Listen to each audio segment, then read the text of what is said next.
BBC Nepali सेवाको बिहानी पखबाट शरद केसीको नमस्कार।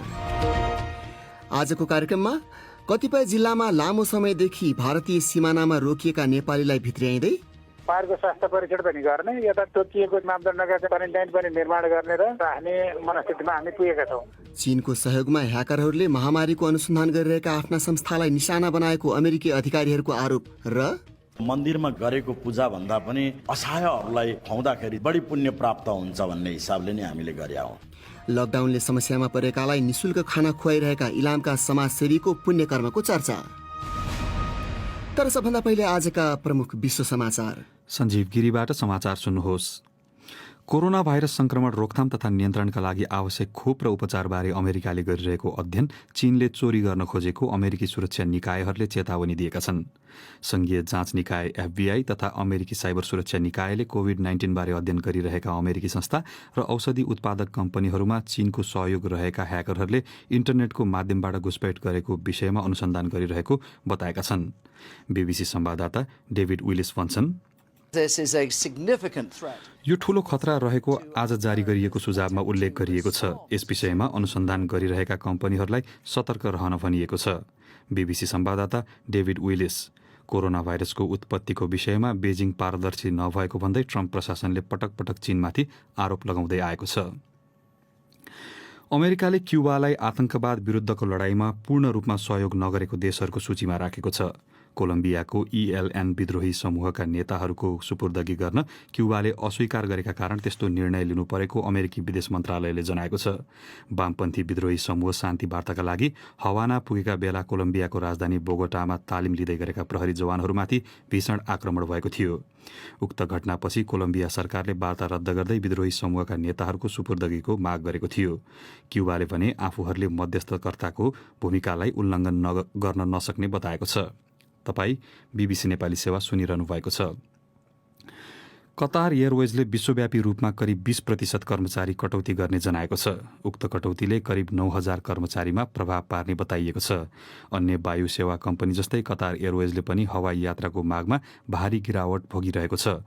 उक्त कम्पनीले बीचमा उडान फेर्नुपर्ने यात्रीहरूले आफ्नो सेवा रोजुन् भन्ने हेतुका साथ अन्य विभिन्न कम्पनीहरूमा लगानी गरिरहेको बताइएको छ। ट्युनिसियाले कोरोना भाइरस नियन्त्रण तथा रोकथामका लागि लागू गरिएको रात्रिकालीन कर्फ्यूको समय दोस्रो पटक घटाएको छ। करिब 1 महिना अघिदेखि लागू गरिएको 12 घण्टे कर्फ्यूको अवधि घटाएर 6 घण्टा कायम गरिएको छ। पछिल्लो 3 दिनदेखि त्यहाँ कोरोना भाइरस संक्रमणका नयाँ घटना देखिएका छैनन्। तर धेरै मानिस जम्मा हुने कार्यक्रम, रेस्टुरा तथा बार सञ्चालन अनि एक क्षेत्रदेखि अर्कोमा जाँदा यात्रा लगायतका विषयमा जारी प्रतिबन्धात्मक व्यवस्थाहरू भने कायमै रहने बताइएको छ। र जर्मनीका अभियोजनकर्ताहरूले एकजना भारतीय नागरिक माथि सिख र कश्मीरी समुदायका सदस्यहरूमाथि पछिल्लो 3 वर्षदेखि जासुसी गरिरहेको आरोप लगाएका छन्। फ्र्याङ्कफर्ट स्थित अदालतमा बल्भिर एस नाम गरेका ती व्यक्ति विरुद्ध जासुसीको मुद्दा दायर गरिएको हो। उनले जासुसी गरिरहेका व्यक्तिहरूबारे विवरण भारतीय खुफिया निकायका एकजना अधिकारीलाई दिने गरेको बताइएको छ। उक्त मुद्दाको सुनवाई आगामी अगस्त महिनाबाट सुरु हुने बताइएको छ। यो बीबीसी नेपाली सेवा हो।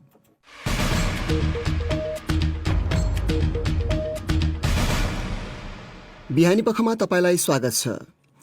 भारतको सीमा क्षेत्रमा लामो समयदेखि रोकिएका नेपालीहरूलाई ल्याएर क्वारेन्टिनमा राख्ने प्रक्रिया सुरु गरिएको सीमावर्ती क्षेत्रका केही जिल्ला प्रशासन कार्यालयहरूले जनाएका छन्। 14 दिन क्वारेन्टिनमा बसेपछि स्वास्थ्य जाँच गरेर उनीहरूलाई घर जान दिइने बताइएको छ। भारतले लामो समयदेखि रोकिएको रेल सेवा सुरु गरेकाले नेपाल फर्किन चाहनेहरूको चाप बढ्न सक्ने र उनीहरूको व्यवस्थापन कठिन हुने चिन्ता प्रमुख जिल्ला अधिकारीहरूको छ। थप चर्चा नेत्र केसीबाट।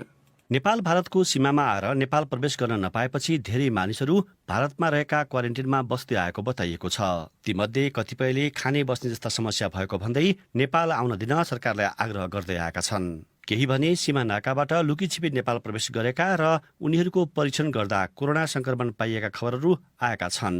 यसले गर्दा अड्किएकाहरूलाई नेपाल ल्याउन सरकारमाथि थप दबाव परेको छ। पछिल्ला दिनमा संक्रमण घट्दै बढेका कपिलवस्तु र रूपन्देही जिल्लाका सीमामा रोकिएकालाई ल्याउने र क्वारेन्टिनमा राख्ने प्रक्रिया सुरु गरिएको त्यहाँका जिल्ला प्रशासन कार्यालयहरूले जनाएका छन्।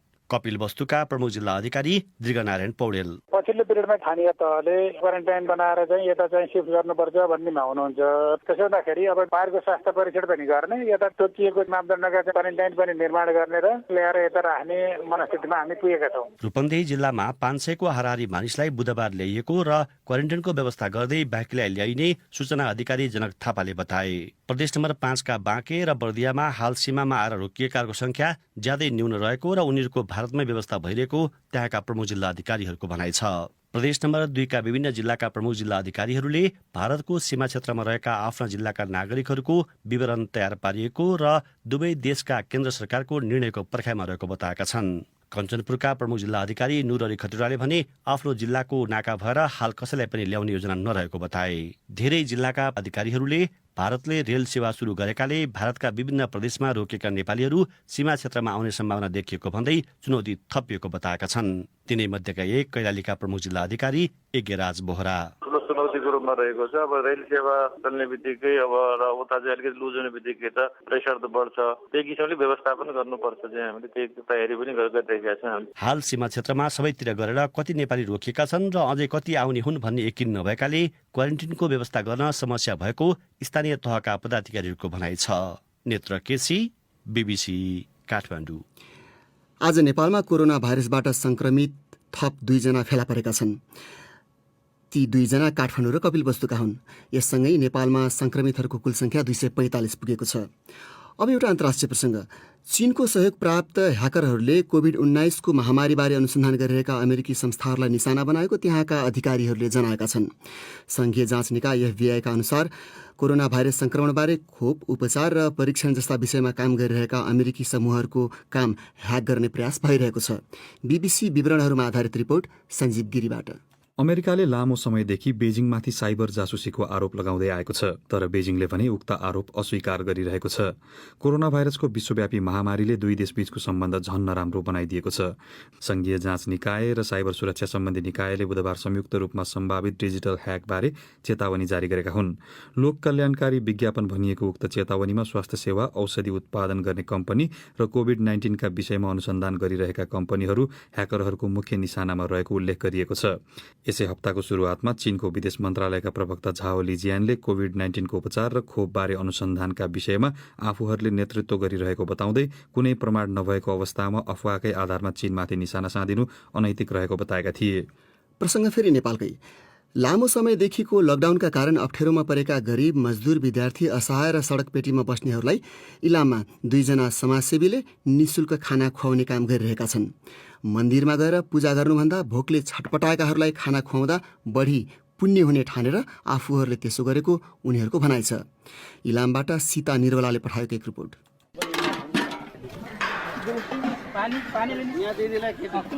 कोरोना भाइरसको संक्रमण फैलिन नदिन सरकारले गरेको लकडाउनका कारण मानिसहरू आफ्नै घरभित्र बसिरहँदा इलामका 2 समाजसेवी देवी पौडेल र सुमन श्रेष्ठ भने भोकाएकाहरूको पेट भर्ने काममा नै व्यस्त छन्। लकडाउन शुरू भएको चौथो दिन अर्थात् चैत 15 गतेबाट इलाम चोक बजार छेउमा संयुक्त रूपमा उनीहरूले सञ्चालन गरेको निशुल्क इलामेली किचनमा बिहान सबेरदेखि राति अबेरसम्म पनि उनीहरू खटिरहेका हुन्छन्। लकडाउनका कारण घरको चुलो बाल्न सक्ने अवस्था नभएकाहरूको भोक मेटाउने उद्देश्य अनुरूप शुरू भएको आफूहरूको यो दैनिकी लकडाउन नखुल्दासम्म जारी रहने निशुल्क इलामेली किचनका सञ्चालक देवी पौडेलले बताए।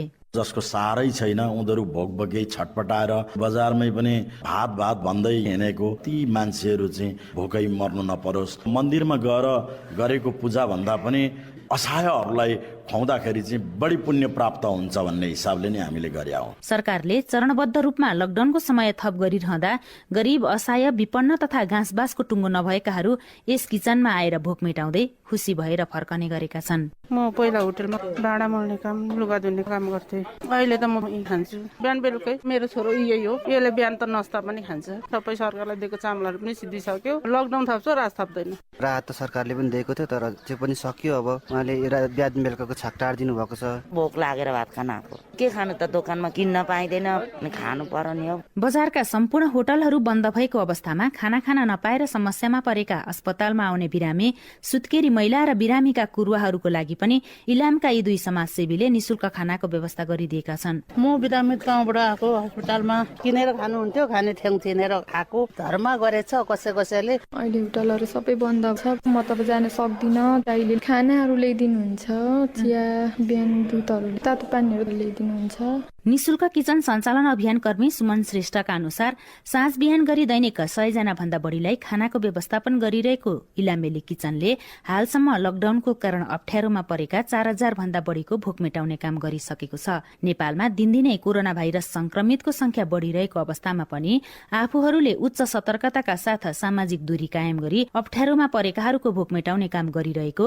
अभियान कर्मी श्रेष्ठको भनाइ छ। हामीले कुर्सी सबै 1.5 मिटरको फरकमा राखेका छौँ अनि उहाँहरू सबैले मास्क लगाएर आउँछ, साबुन पानी लाएर हात धुनुहोस् अनि मात्रै खाना खानु बस्नुहोस् भन्छौँ। हामी पहिला हाम्रो रुल्सै त्यस्तो छ अनि हामीले आफै खाना ठकठक राखिदिन्छौँ। लकडाउनको मिति जति थपिँदै जान्छ उति नै खाना खान आउनेहरूको संख्या पनि बढ्ने गरेको किचनको व्यवस्थापनमा सुरुदेखि नै खटिरहेकी देविका श्रेष्ठ बताउँछिन्। पानी नपर्दा ठिकै हुन्छ, खाना खुवाउनुलाई पनि गाह्रो हुन्छ। पानी पर्दा चाहिँ हतार हतार गरेर दिनुपर्छ, कहिले भित्र लगेर बनाउँछौँ, कहिले बाहिर उयो गर्छौँ। भिज्दै रुज्दै जे जस्तै भए पनि अब हामीले सेवा गर्नु बसेको, अब हावा हुन्डेरी आयो भनेर हामीले भोकै राख्नु भएन। किचन सञ्चालनको 1.5 महिनाको अवधिमा कसैबाट पनि हालसम्म आर्थिक सहयोग नलिएको र भौतिक सहयोग गर्न चाहनेहरूलाई समेत एक दिनको खाना व्यवस्थापनमा लाग्ने मात्र सहयोग गर्न आफूहरूले आग्रह गर्ने गरेको अभियान कर्मीहरूले बताए। सीता निरौला, BBC इलाम। अन्तिम प्रसंग, लकडाउनका कारण हातमुख जोड्न समेत आफूहरूलाई समस्या पर्न थालेको दृष्टिविहीनहरूले गुनासो गरेका छन्। उनीहरूका समस्या कस्ता कस्ता छन्? धनगढीबाट उम्मेद बागचन्द भन्छन्। दृष्टिविहीन बाटुले विष्ट 1.5 महिना अघिदेखि धनगढीको शिवनगर स्थित डेरामा बस्दै आएकी छिन्। लकडाउन सुरु भए यता जीवन असहज मात्र भएको छैन, हातमुख जोड्न पनि कठिनाई भएको उनको गुनासो छ। दाल तेल सागपातको खानालाई पनि समस्या छ। कोही बेला चिया पाउन छ, उजिआउली भन्दाखेरि यो सब बन्द भयो, हजुर अहिले समस्या भइरहेछ।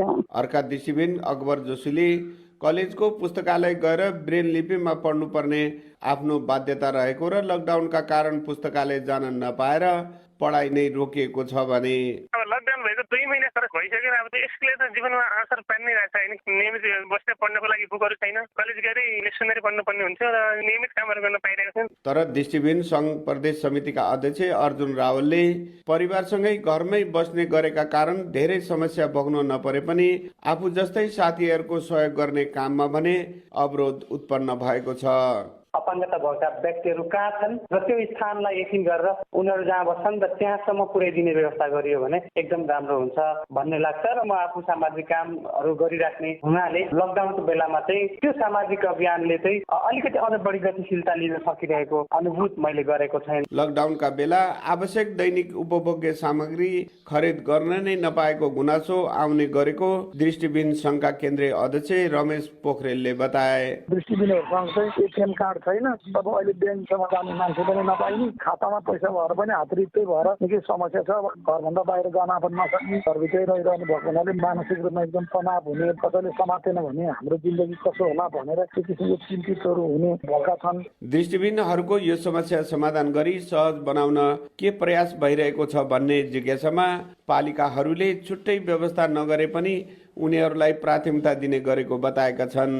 उम्मेद बागचन्द, BBC धनगढी। अब अन्त्यमा प्रमुख विश्व समाचार संक्षेपमा।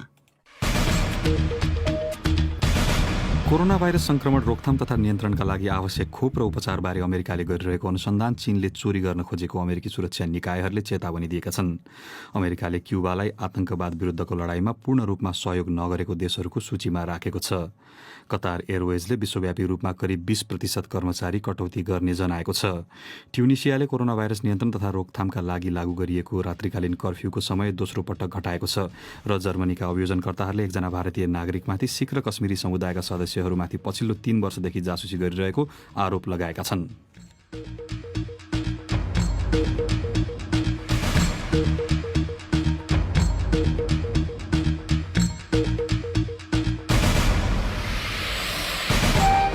हवस् त यसका साथै BBC नेपाली सेवाको बिहानी पख यहीँ सकिन्छ।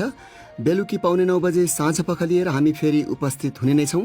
त्यतिन्जेलसम्मका लागि हामी सबैलाई बिदा दिनुहोस्। नमस्कार।